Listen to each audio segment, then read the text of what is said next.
प्रेरणास्पद कथाएं YouTube channel पर मैं धनंजय जैन आप सभी का हार्दिक स्वागत करता हूं। दोस्तों, एक बार एक संत ने अपने दो भक्तों को बुलाया और कहा कि तुम्हें यहां से 50 किलोमीटर की यात्रा पैदल ही करनी है।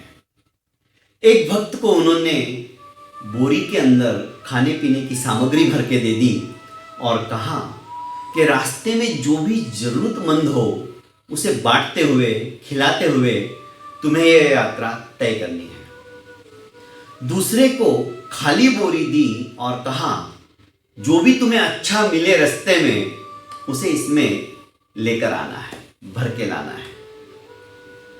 दोनों निकल पड़े। जिसके पास खाली बोरी थी वो बड़े आराम से चल रहा था, पर जिसके पास खाने पीने की सामग्री थी वो बहुत धीरे धीरे मंथर गति से चला जा रहा था। पर रास्ते में जो भी आता था उसे देने के बाद उसे बड़ी प्रसन्नता होती थी, बड़ा खुश होता था कि चलो मैंने कुछ ना कुछ दिया। और जैसे जैसे वो देता था हल्कापन महसूस करता था, वजन से भी हल्का हो रहा था और आत्मा में भी प्रसन्नता आ रही थी। दूसरा जो खाली बोरी वाला था, आधा किलोमीटर ही नहीं चला होगा, उसे सोने की एक ईंट मिली। वाओ, आज तो भाग्य खुल गए। उसने वो सोने की ईंट उठाई और बोरी के अंदर भर के कंधे पे लटका के चल पड़ा। आगे बढ़ा, फिर से एक ईंट मिली। ऐसे करते करते उसकी बोरी आधी से ज्यादा भर गई। चलना दुभर होने लगा, मुश्किल होने लगा, सांस फूलने लगी, परेशान हो गया, अब क्या करूं। पर लोभ संवरण नहीं हो रहा था। जैसे जैसे आगे बढ़ता था और ईंट मिलती थी। उस लोभ के कारण से वो ईंट उठाता था और अपनी बोरी में डालता था।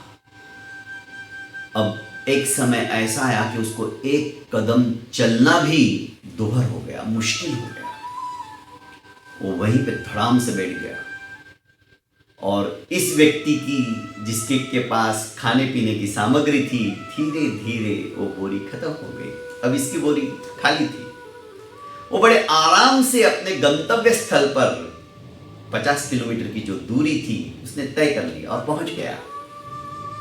दूसरा भक्त वहीं पे बैठा रहा। उसे मूर्छा आ गई, चल नहीं पा रहा था, पसीने पसीने हो रहा था और ना ही वो किसी को बोरी देना चाहता था। दोस्तों, कहानी के पीछे कहने का उद्देश्य है कि उस परमपिता परमेश्वर ने भी हमें देने के लिए बहुत कुछ दिया है, पर यह नहीं कहा। पेट के लिए तो सभी करते हैं, पशु पक्षी भी करते हैं। पेटियां भरने के लिए उस परमपिता परमेश्वर ने हमें नहीं कहा।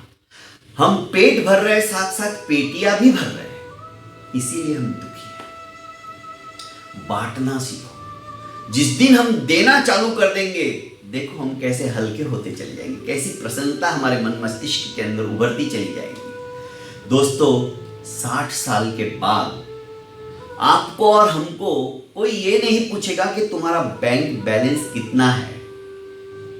सिर्फ 2 सवाल पूछेंगे, आपका स्वास्थ्य कैसा है और आपके बच्चे क्या कर रहे हैं। दोस्तों, हमने जिंदगी भर बहुत कुछ कमाया। अब समय है इस बुढ़ापे में कुछ ना कुछ हम देते चले जाएं, उस बोझ को हम हल्का करें।